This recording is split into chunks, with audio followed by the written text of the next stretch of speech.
Hi everybody and welcome to Heel Heat. My name is George Coles and on this episode we're walking in Memphis.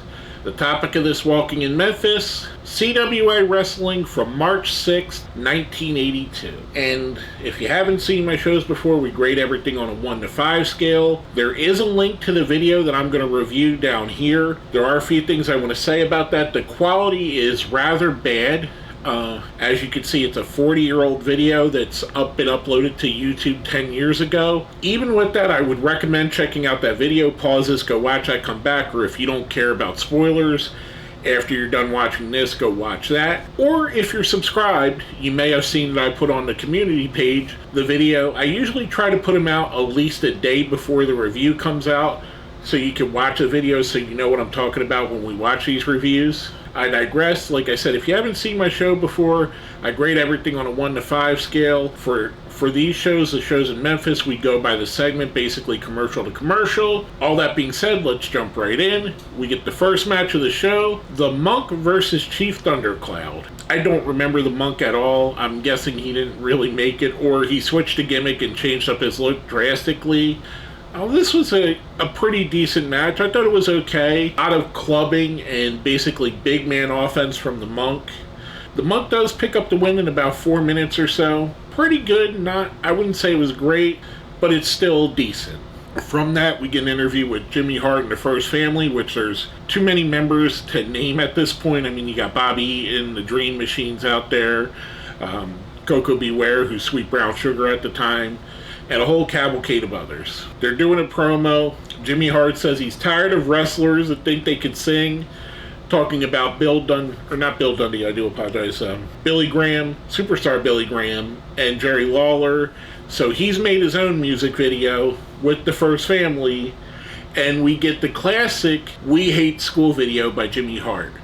If for no other reason you go back to watch this video, go back and watch this. This is so good.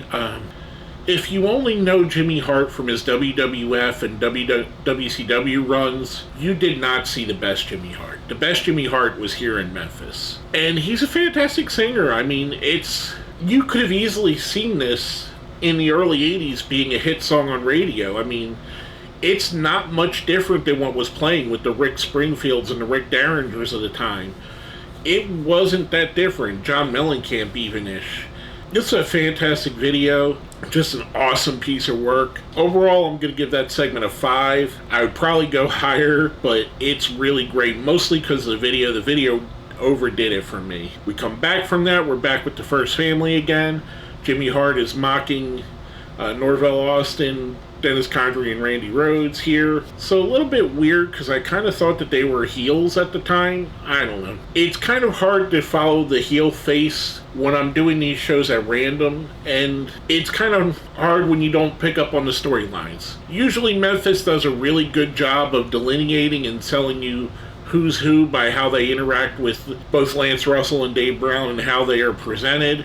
Just maybe in my mind, I always think of those three as heels, and they kind of feel like they're heels later on the show, so I don't know what was going on there. Going from that, we go right into a match with Bobby Eaton and Sweet Brown Sugar, aka Coco Beware, because I do believe there was another wrestler that went by Sweet Brown Sugar before Coco, and his name's slipping my mind. I know there was one. I think it was Skip Young. I might be wrong.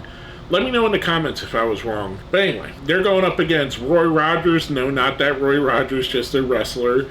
And Rick McCord. This is a really fun match. I really enjoyed it here. Eaton and Coco, or Sweet Brown Sugar, both fantastic wrestlers, great athletes. They really put on a great showing here. They pick up the win in what's pretty much a match to highlight them. I thought it was fantastic. From that, we go right into a music video, highlight reel, of a match with Dutch Mantel versus Jerry the King Lawler. If you've watched my videos, I've said it a million times, I love Dutch Mantel. I think he's one of the best in Memphis of all time. This is probably the best feud in the history of Memphis. This, or Lawler and Dundee. I personally like Dutch versus Lawler better because I like Dutch more than I like Dundee. No knock on Bill Dundee, he's great. Just personal preference.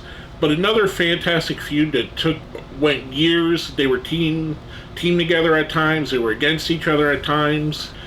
The fun thing is it's set to a song by ABBA called Winner Takes All, which is a great song. Just would never expect to see Dutch Mantel or Jerry Lawler attached to ABBA. From that, we get a pre-taped interview with Jerry Lawler talking about he thought he would have Dutch beat, and maybe he's losing it, maybe it's time to retire. Funny that this is 40 years ago and we still, every now and again, get Jerry Lawler matches. Not complaining about it.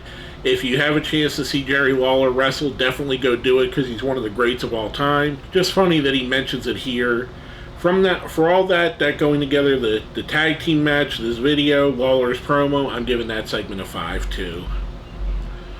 Next up, we get a promo with Steve Kern, which he shows us video of him versus Norvell Austin, which the match gets interrupted by Condrey and Rose, and then he gets help coming from Bill Dundee and Rick Gibson. And if you heard that, I do apologize. Someone was just driving down my road with some very loud music on. Anyway, that leads us back into the studio where Steve Kern is calling out for a match with Norvell Austin, which brings out Eddie Marlin and Bill Dundee. Basically, at least the fact he said he could beat Norvell Austin within 5 minutes. Well, Norvell says, well, if you could beat me in 5 minutes, you could beat me twice in 10 and put up those tag titles, which Kern and Dundee were the tag champions at the time. Kern agrees, so we get Norvell Austin versus Steve Kern for the tag team championship, and Kern beats him in the first match in about 3 minutes, the first part in 3 minutes, so he has 7 minutes left. Norvell Austin spits in Kern's face. Another stipulation was Kern couldn't throw a punch. Neither man could punch during the match. Spits on Steve Kern's face, which Steve Kern starts punching Norvell, thus getting himself disqualified, thus losing the match and losing the tag team championship. For all of that, I thought it was rather fantastic. It was a great pieces of work. I kind of like it. There felt like there was a split. Like there was a story to the first half of the show and a story to the second half of the show. And we'll talk about that here at the end. For all that, again, I'm giving it a 5. I thought it was all fantastic. Going from that, we get we come back. Kern is saying how frustrated he is. He goes to the announce table, and we come back after the break. Kern is back. He's talking about how he let Norvell Austin get the best of him. He's trying to get Eddie Marlin out to create a match. Eventually, Bill Dundee comes out, Eddie Marlin comes out, Norvell Austin, Rose, and Condrey all come out, which is just another fantastic little promo segment. Steve Kern was a really great promo guy. He isn't thought of as such, but he really showed it here. From that, we go into our final segment of the night, which is a promo with Dutch Mantel. I've already told you about how much I love Dutch. Go watch this promo if you want to know why I love Dutch so much, other than his in-ring talent, because he's a fantastic in-ring wrestler. This video will show you why I thought of him so highly. For that segment, again, I'm giving it a 5. It was fantastic. With all that being said, as you can probably guess, just if you've been following along, all in all, I'm going to give the show a 5. I thought this was fantastic from beginning to end. Of all the shows I've been reviewing for my Walking in Memphis series, the CWA and USWA, and I like to alternate going back and forth between the decades. It's kind of neat breaking it up that way to me personally. Hopefully you guys like it too. Seeing where the differences are, what was going on in the 80s and the 90s. With all that being said, this was my favorite show that I've watched. And I know it's kind of, like I said in the beginning, it's kind of rough watching them in a bubble. But I feel like they explain the stories while they're doing it, so you don't need to have watched for the last 6 weeks to know what's going on. They give you highlights, they give you recaps.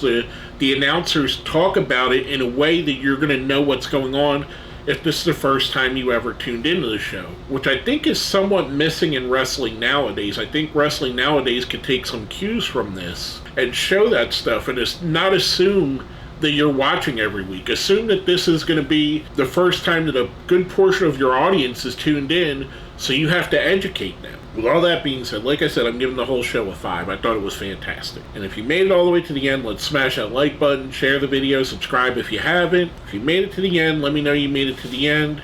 Let's put "We Hate School" in the comments for the fantastic video. And please, go check this out. Even if you only stay long enough for that video, it is well worth checking out. Again, the link is in the description for this video here. I can't recommend this show highly enough. Well, again, my name has been George Coles, and we have been Walking in Memphis.